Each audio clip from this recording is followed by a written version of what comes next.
নমস্কার সবাইকে। বন্ধুরা, আশা করি আপনারা সবাই খুব ভালো আছেন।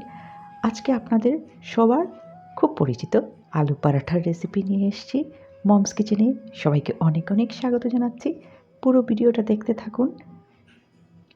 এই ফুলকো আলু পরাঠা যদি আপনাদের ভালো লেগে থাকে তাহলে একটা লাইক করে উৎসাহিত করবেন। চলুন এবার শুরু করা যাক। এখানে 3টা মিডিয়াম সাইজের আলু নিয়েছি। এর খোসা ছাড়িয়ে খুব ভালো করে পরিষ্কার করে ধুয়ে টুকরো টুকরো করে কেটে নিচ্ছি। আলু এখানে টুকরো করে কাটার কারণ হলো যাতে তাড়াতাড়ি হয়ে যায়। একটা হুইসেল দিলেই বয়েল হয়ে যাবে। সকালবেলা অনেক সময় অনেক তাড়াহুড়ো থাকে, তার জন্য আলুগুলোকে এইভাবে টুকরো করে সিদ্ধ করে নিয়েছি। আর জল ঝরিয়ে নিলাম। কড়াইতে 2 চামচ রিফাইন তেল দিয়ে আলুগুলা দিয়ে দেখুন এইভাবে ম্যাশ করে নিচ্ছি। আপনারা চাইলে ম্যাশ করে তারপর তেলে দিতে পারবেন।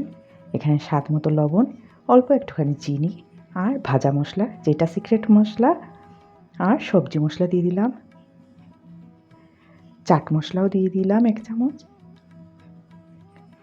একটু নেড়ে চেড়ে এর মধ্যে ফ্রেশ ধনিয়া পাতা কুচি করে দিয়ে দিয়েছি।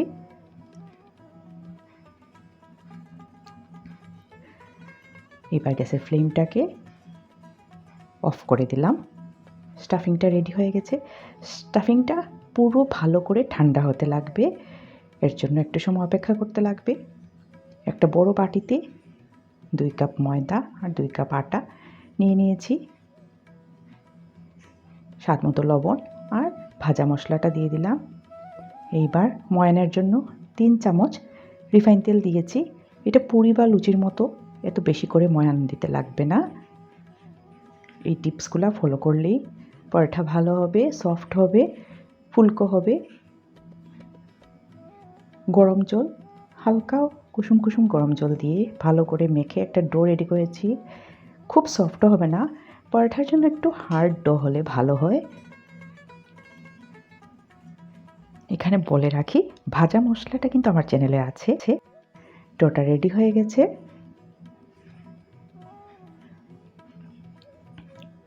দশ মিনিট রেস্ট দিয়ে দিয়েছি। এবার এর থেকে একটু বড় বড় সাইজের বল বের করে নেব।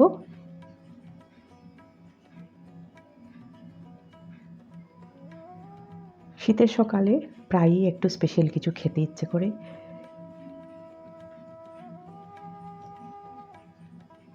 আবার এই রান্নাগুলা খুব তাড়াহুড়ো করেও করা যায় না, একটু ধীরে সুস্থে করতে লাগে। বলগুলা সব রেডি করে নিয়েছি। আমার এখানে 9টা বল হয়েছে, মানে আমার 9টা পরোটা হবে। একটা বাটিতে ঘি 2 চামচ আর রিফাইন তেল 3 চামচ নিয়ে খুব ভালো করে মিক্স করে নেব পরোটা ভাজার জন্য। আর এদিকে একটা বাটিতে পুরটাও রেডি করে রেখে দিয়েছি, যেটা ঠান্ডা হয়ে গেছে। এবার হাতার তালুতে অল্প একটুখানি ময়দা ছিটিয়ে, আপনারা চাইলে তেল লাগিয়েও করতে পারবেন, বলটা এইভাবে রেখে একটা বাটির আকার করে নেব। তারপরে খুব সাবধানে পুরটা ভরে নিতে লাগবে। এইটা আসলে অথেন্টিক ওয়ে। পুর বেশি দিলে সাইড থেকে অল্প অল্প বেরোবে, এতে কোনো চিন্তার কারণ নেই। পুরটা খুব সাবধানে ভরে নিতে লাগবে। ধীরে ধীরে এইভাবে চেপে চেপে মুখটা বন্ধ করে দিয়ে দিলাম। রান্নাটা আমরা খুব ভালোবেসে করে থাকি, তাই আমরা স্টেপগুলোও এইভাবেই ফলো করে থাকি। এগুলো ছোট ছোট জিনিস একটু আমাদের মাথায় রেখে বানাতে লাগবে। এইভাবে আমি সবগুলাতে পুর ভরে নেব।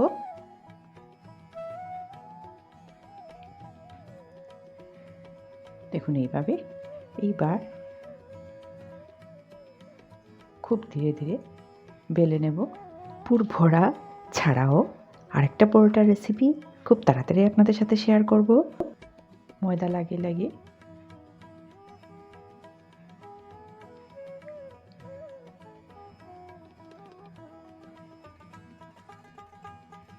একটু ভারী করে বেলতে লাগবে। দেখুন এইভাবে। একটু যদি সাইডে থেকে বেরিয়ে যায় তবু কোনো চিন্তার কারণ নেই।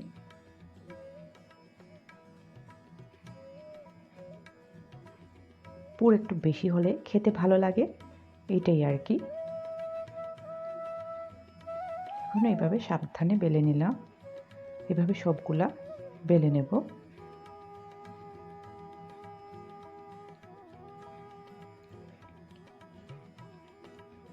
এবার একটা তাওয়া বসিয়ে দিয়েছি, এতে দিয়ে দিলাম পরোটাটা।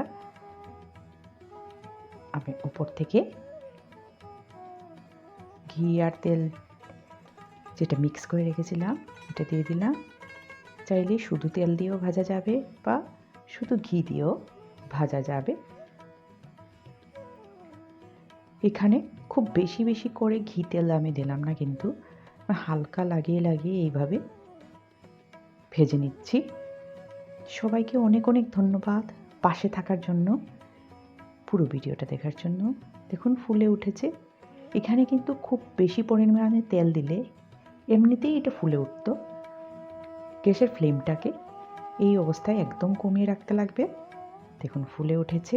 এভাবে আমি সবগুলা পরোটা ভেজে তুলে নেব।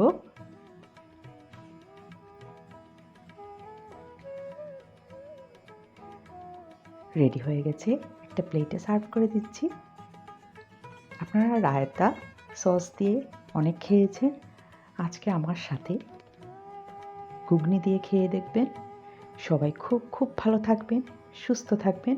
এখানে আমি মটরের ঘুগনি দিয়ে সার্ভ করে দিয়েছি।